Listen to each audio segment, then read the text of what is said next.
Hello everybody and welcome back to the new VR news for January 27th, 2020. As always, I am Mateo311 and this is your one channel for everything VR related. Like usual, we have a lot of information to go over, including the latest must-play VR title, The Walking Dead Saints and Sinners, SideQuest becoming a direct competitor to Facebook, and the newest Samsung Odyssey HMD on the way. So if you end up enjoying this video, go ahead and give it a thumbs up and consider subscribing. If needed, additional information, timestamps, and links are in the description as usual. Okay guys, let's get into this.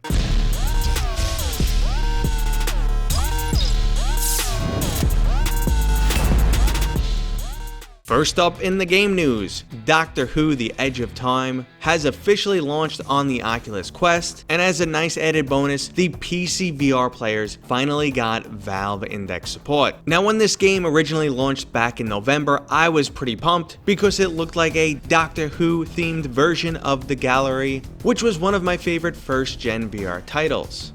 Unfortunately, my experience was ruined because the game did not have Valve Index support, so finally I can jump back in and check it out some more. Next up, The Walking Dead Saints and Sinners launched last week, and it is absolutely a new VR must-play. If you haven't already looked into this game, I do have a review up and an additional 2 hours of gameplay. I'm also really happy to report that the bugs and major complaints are already being addressed by the developers. Issues related to using a Index controller with a Vive or Vive Pro have been resolved, and the developers are implementing physical crouching. If you do want to test out physical crouching, there is a development mode available, which I will include in the description along with my personal brightness fix. Next up, last week we were graced with a Ask Me Anything on Reddit for Half-Life Alyx. We also got an announcement that all previous Half-Life titles are free on Steam until the official launch of Half-Life Alyx,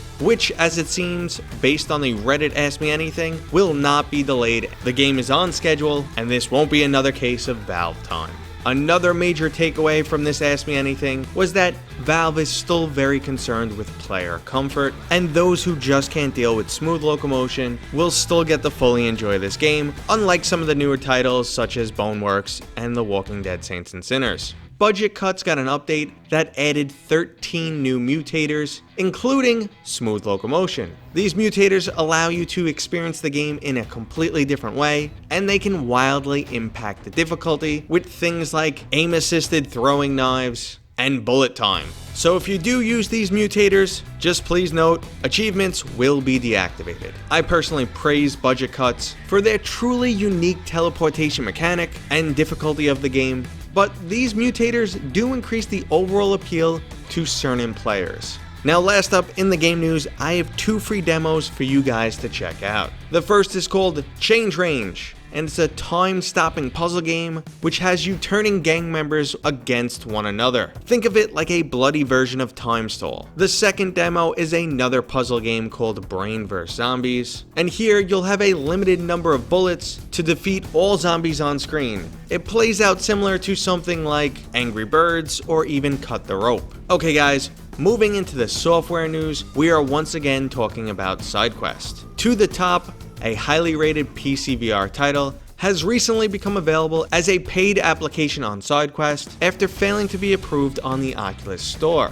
This move puts SideQuest into direct competition with Facebook, placing a bullseye on the application and potentially moving SideQuest onto Facebook's radar. Generally, I don't comment on statements from other YouTubers unless it's just a shout out or maybe I'm doing a little parody, but VR powerhouse YouTuber Nathi eloquently expressed all of the uncertainties with SideQuest and third-party applications. In short, consumers are inappropriately using developer accounts, Facebook can ultimately choose to block sideloading, and the potential future of SideQuest could be uncertain. Now, I'm hoping as games start getting sold on SideQuest, Facebook just starts speeding up their approval process for their application store. Alright, moving into new VR hardware, I wanted to start with a device that I won't hesitate to pick up once it's available, and that's the ONG Oculus Quest Controller Charging Station. This is a magnetic controller charging dock. Just slap in some rechargeable AA batteries, drop your controllers down on the dock,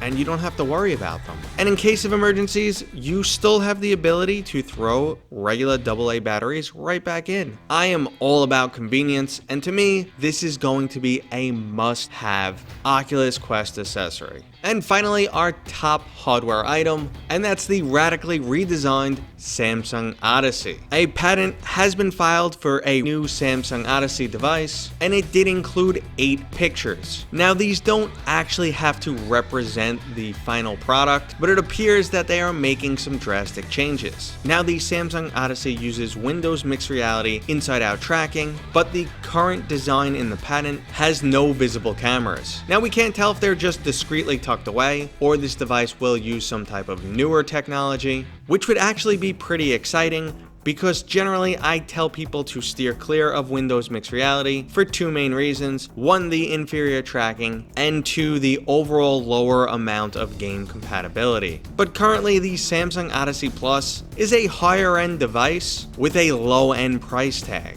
So if this device does continue to improve, it might be the first Windows Mixed Reality device that I recommend to users. The device does include built-in headphones and has that familiar Halo head strap. Hopefully we get some additional information on this product as soon as possible. After playing a lot of The Walking Dead Saints and Sinners, I'm definitely interested in a headset that handles black levels a bit better than the Valve Index. But at the same time, I want to keep my high refresh rate, my increased FOV, my excellent audio fidelity and comfort, and I don't want to pay an arm and a leg for a product like Pimax. So I'm keeping an eye on you, Samsung. Do me proud. Okay guys, I hope you enjoyed this video. I try very hard to keep you guys up to date in the VR news and give you stories that will entertain and educate. If you enjoyed this video, go ahead, give me a thumbs up, consider subscribing, and I will see you guys on next time.